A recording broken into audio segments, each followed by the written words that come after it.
Ce jeudi avait lieu la 74e édition du National Prayer Breakfast à Washington aux États-Unis. Un rassemblement annuel qui regroupe religieux et élus américains, mais pas seulement. On en parle ce soir avec Pierre Desorgues de la rédaction de TV5 Monde. Bonsoir Pierre. Bonsoir Lamoury. Alors pour commencer Pierre, dites-nous ce qu'est ce National Prayer Breakfast. C'est un événement très important aux États-Unis, Lamoury. On y discute foi, convictions politiques et destin des nations au sein de l'élite américaine. Et cette année, c'est un peu spécial car 110 délégations étrangères se sont déplacées et pour une fois, le président américain a parlé Afrique. Il a parlé notamment de la région des Grands Lacs.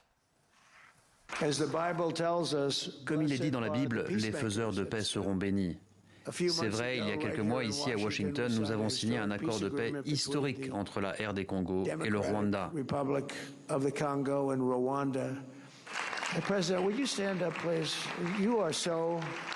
est-ce que vous pouvez vous lever? Vous êtes tellement... Président, merci.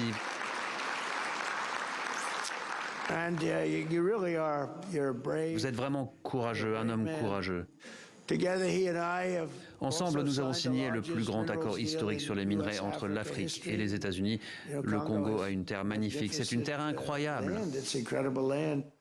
Alors cet homme, ce président dont Donald Trump n'arrive pas à prononcer le nom, vous l'avez bien reconnu, Lamoury, c'est le président Tshisekedi qui est arrivé en force avec une délégation très importante à Washington. Il y avait des pasteurs congolais, des hommes politiques, des représentants de l'église catholique, la SENCO, la conférence épiscopale du Congo.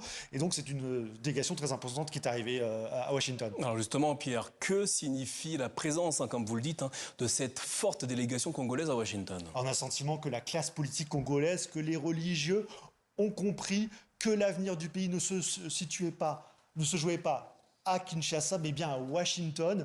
On écoute Bob Kabamba, spécialiste du Congo contemporain, sur ce sujet. L'administration Trump, dans son implication dans la guerre à l'Est, a montré qu'elle pouvait arriver à obtenir des résultats, ce que les autres ne sont pas arrivés.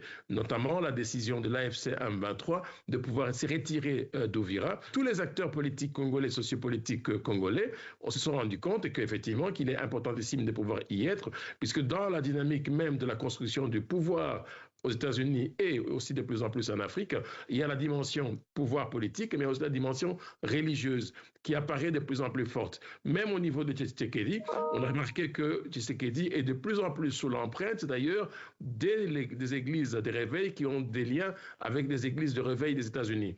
Son directeur de cabinet, son entourage, une bonne partie des ministres viennent de ces différentes confessions religieuses qui sont aussi liées via les États-Unis.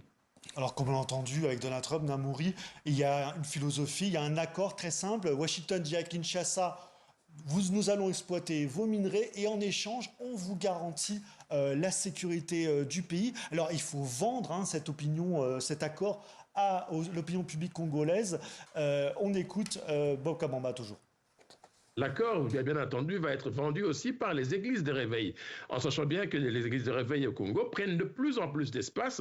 Et quand on va dans les églises de réveil, c'est pour essayer de trouver des réponses par rapport à des choses qu'on ne comprend pas, par rapport à des choses que l'on ne maîtrise pas. Et les pasteurs deviennent non plus que des pasteurs, deviennent aussi des communicateurs, le relayeur de la bonne parole du régime. Et de cette façon, ils espèrent que la population va s'approprier cette dimension, cette acceptation et de pouvoir légitimer ces différents accords qui sont en train d'être signés.